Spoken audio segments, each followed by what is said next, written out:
का question number 4 deal करने वाले हैं। भाई इतना तो हम समझ गए कि ट्रिगो से आपकी काफी ज्यादा फटती है। तो देखो पहला क्वेश्चन हमें क्या कह रहा है, state whether the following statements are true और फॉल्स। हमें ये बताना है कि जो क्वेश्चन है 1 2 3 4 5, इसमें हमें ये बताना है कौन सा ट्रू है और कौन सा फॉल्स है। ठीक है, तो पहला क्वेश्चन हमारे पास क्या है, साइन ए प्लस बी इक्वल्स साइन ए प्लस साइन बी। बताना ये है कि साइन ए प्लस बी इक्वल होता है साइन ए प्लस साइन बी के, ये हमें बताना है। तो इसको बताने के लिए हम क्या करेंगे, ये जो आपको टेबल दिख रहा है ना, इस टेबल में कोई भी दो वैल्यू पिक कर लो, दो वैल्यू पिक कर लो, मतलब लेट्स से ए की वैल्यू हम लेते हैं यहाँ पर 60 डिग्री और बी की वैल्यू हम लेते हैं यहाँ 30 डिग्री। देखो मैंने बोला तो डिग्री है लेकिन डिग्री लगाया नहीं है जानबूझ करके, ताकि आपकी बत्ती जले। भैया 60 ना डिग्री में है और 30 भी ना डिग्री में है, तो इसको सॉल्व कैसे करेंगे। देखो बात कर रहे हैं LHS की, तो LHS में हमारे पास क्या है, साइन A प्लस बी, ये है। अब देखो A की वैल्यू क्या है 60, कहाँ से वही हमने लेट किया है। आप चाहे तो इसमें A की वैल्यू 30 45 90 कुछ भी रख सकते हो, 0 भी रख सकते हो। तो हमने चूज किया है A की वैल्यू 60 और B की वैल्यू 30, तो यहाँ पर हम रखेंगे तो क्या आएगा देखते हैं। साइन A की वैल्यू है 60 प्लस B की वैल्यू है 30, लेकिन बात डिग्री की कर रहे हैं, तो इसको जब हम सॉल्व करेंगे तो कितना आएगा, 60 प्लस 30 आजकल 90 चल रहा है, तो साइन 90 की वैल्यू आती है 1। कैसे पता चला, यहाँ डायग्राम तो नहीं बोलना चाहिए, ट्रिग्नोमेट्रिक रेशियो टेबल देखिए। डायग्राम भी मैंने जानबूझ करके गलती करी ताकि आपको पता चले कि भाई इसको बोलते क्या है, इसको ट्रिग्नोमेट्रिक रेशियोज बोलते हैं, उसका टेबल है ये। तो साइन 90 डिग्री आपका आता है 1, जो कि आ गया है, ये आपका है LHS। ठीक है, अब अपन सॉल्व करेंगे RHS को। RHS में हमारे पास क्या है, sine A plus sine B। ठीक है, तो देखो साइन A की वैल्यू क्या रखे थे बेटा अपन, 60 plus sign what is the value of B, 30 right. अब देखो साइन 60 डिग्री कितना होता है, फिर देखो ट्रिग्नोमेट्रिक रेशियो टेबल में साइन 60 डिग्री होता है √3/2, तो इसके जगह हम लिखेंगे √3/2 प्लस साइन 30 डिग्री होता है आपका 1/2। आप एलसीएम लोगे तो आपका एलसीएम आएगा 2 और ऊपर में आ जाएगा √3 + 1। आप बताइए हमें यहाँ पे जो LHS और जो RHS है क्या वो इक्वल है। LHS हमारा 1 आ रहा था और RHS हमारा ये आ रहा है, तो आप बताइए यहाँ पर 1 = √3 + 1/2 ये इक्वल है क्या, नहीं है।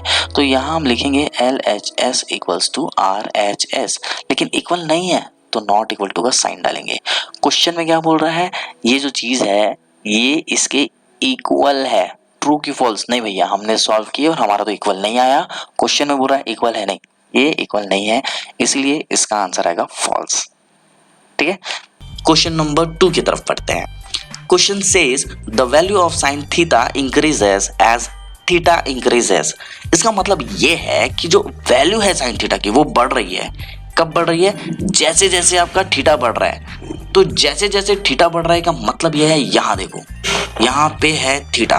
ठीक है, देखो थीटा बढ़ रहा है ना, 0 30 45 60 90 बढ़ रहा है कि नहीं बढ़ रहा है, तो थीटा बढ़ रहा है। क्वेश्चन बोल रहा है कि जो साइन थीटा की वैल्यू है ना वो बढ़ती है, कब, जब थीटा बढ़ता है। तो देखते हैं ये सच है कि नहीं।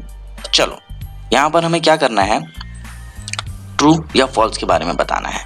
ठीक है, तो कैसे करेंगे देखते हैं।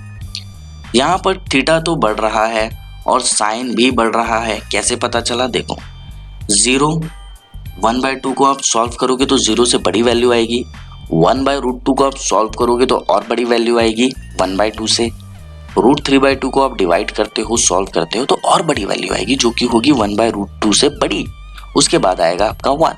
भाई इस तरीके से अगर आप पढ़े ना तो आपकी वाली पक्का आपको छोड़ के चली जाएगी। ऐसे नहीं पढ़ते, आप ही खुद लॉजिक लगाओ, 0 के बाद क्या आता है 1, 1 के बाद क्या आता है 2, तो ये जो हमारी नंबर लाइन होती है। ठीक है, अब थोड़ा लॉजिक लगाओ, घुटने में थोड़ा जोर लगाते हैं आज। देखो 0 के बाद 1 आता है तो ऑब्वियसली वैल्यूज बढ़ रही होंगी, कुछ ना कुछ तो वैल्यूज यहाँ पे बढ़ रही होंगी, समझ में आ रही बात? तो आपको ना लॉजिक बस ये लगाना है, ये क्या है बेटा 0 और ये क्या है बेटा 1। तो ऑब्वियसली ये वैल्यूज धीरे धीरे बढ़ के कहाँ तक पहुंच रही है 1 तक पहुंच रही है। तो ऐसा लॉजिक लगाना, तो ये वैल्यू क्या हो रही है बढ़ रही है बेटा। ऐसा लॉजिक लगाओगे ना तो क्या पता दूसरे वाले की छोड़ के आपके पास आ जाए। चलो ठीक है आगे बढ़ते हैं। तो इसका आंसर हो जाएगा ट्रू। क्यों? जैसे जैसे थीटा बढ़ रहा है, देखो थीटा यहाँ पर बढ़ रहा है, डायग्राम में देखो, चार्ट में देखो, 0, 30, 45, 60, 90 बढ़ रहा है थीटा। तो यहाँ पर क्या हो रहा है साइन थीटा भी बढ़ रहा है। आई होप आपको समझ में आ गया होगा। तो बढ़ते हैं नेक्स्ट क्वेश्चन में जो कि है third. The value of cos theta increases as theta increases. इसका मतलब ये है कि जो वैल्यू है ना कॉस थीटा की वो बढ़ रही है। कब? जब थीटा बढ़ रहा है। देखते हैं ये सही है कि गलत है। देखो थीटा तो ऑब्वियसली बढ़ रहा है, नो डाउट। 0 के बाद 30, 40, 45, 60, 90 थीटा तो यहाँ भाई बढ़ रहा है। क्या कॉस थीटा बढ़ रहा है? देखते हैं। ये क्या बेटा 1, लॉजिक लगाओ, वो लॉजिक जिसे दूसरे वाली की छोड़ के अपने पास आ जाए। क्या हो रहा है देखो 0 के बाद आ रही है, 1 के बाद आ रही है 0। तो 1 के बाद 0 आ रही है, इसका मतलब कॉस थीटा धीरे धीरे घट रहा है। कब घट रहा है? जब थीटा बढ़ रहा है। बात समझ आ रही है? तो भैया जब कॉस थीटा बढ़ेगा और थीटा भी बढ़ेगा, ऐसा हम नहीं कह सकते। थीटा बढ़ रहा है तो कॉस थीटा डिक्रीज हो रहा है। बात समझ में आ रही है? देख लो चार्ट में 5 रुपए का चार्ट, हाफ प्लेट, डिक्रीज हो रहा है ना बेटा। तो यहाँ पर भी डिक्रीज होना चाहिए, लेकिन यहाँ इंक्रीज लिखा है, इसलिए क्या हो जाएगा बेटा फॉल्स हो जाएगा। आई होप आपको समझ में आ रहा होगा। ठीक है नेक्स्ट। तो भाई साइन थीटा और कॉस थीटा इक्वल है, ये क्वेश्चन नंबर 4 कह रहा है। और सभी वैल्यूज के लिए थीटा की सभी वैल्यूज के लिए थीटा कभी 0 है, कभी 30 है, कभी 45, कभी 60 है, तो कभी 90 है।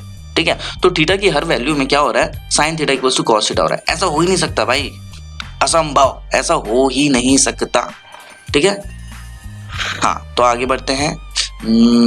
ओके, तो साइन थीटा चलो देखते हैं। साइन थीटा 0 डिग्री की बात करें तो कॉस थीटा कितना हो जाएगा 1। तो क्या ये दोनों आपस में इक्वल है? नहीं है, बस ये दोनों आपस में इक्वल है, बाकी कोई भी वैल्यूज आपस में इक्वल नहीं है। एग्जाम्पल के लिए यहाँ पर देखते हैं, देखो sine theta equals to cos theta, ये क्वेश्चन है। मान लो थीटा की वैल्यू 0 डिग्री रखते हैं, तो sine 0 equals to cos 0। Sine 0 कितना 0, 1 नहीं 0 ये, और कॉस 0 कितना 1। क्या ये दोनों इक्वल है? नहीं सर, ये दोनों तो इक्वल बिल्कुल भी नहीं है। यस, इसी के बारे में हम बात कर रहे थे। अब रही बात 45 डिग्री की, तो क्वेश्चन में बोला कि ऑल वैल्यूज ऑफ थीटा, सारे वैल्यूज क्या इक्वल है? क्या नहीं है, इसीलिए इसका आंसर होगा फॉल्स। बात समझ आ रही है? ठीक है, अब आगे बढ़ते हैं, क्वेश्चन नंबर 5 की तरफ बढ़ते हैं। इसको पहले साफ सफाई कर लेते हैं, स्वच्छ भारत अभियान की तरफ बढ़ते हैं। हाँ ठीक है, अब क्वेश्चन नंबर 5 को देखते हैं। Cot A is not defined for A is equals to 0 degree.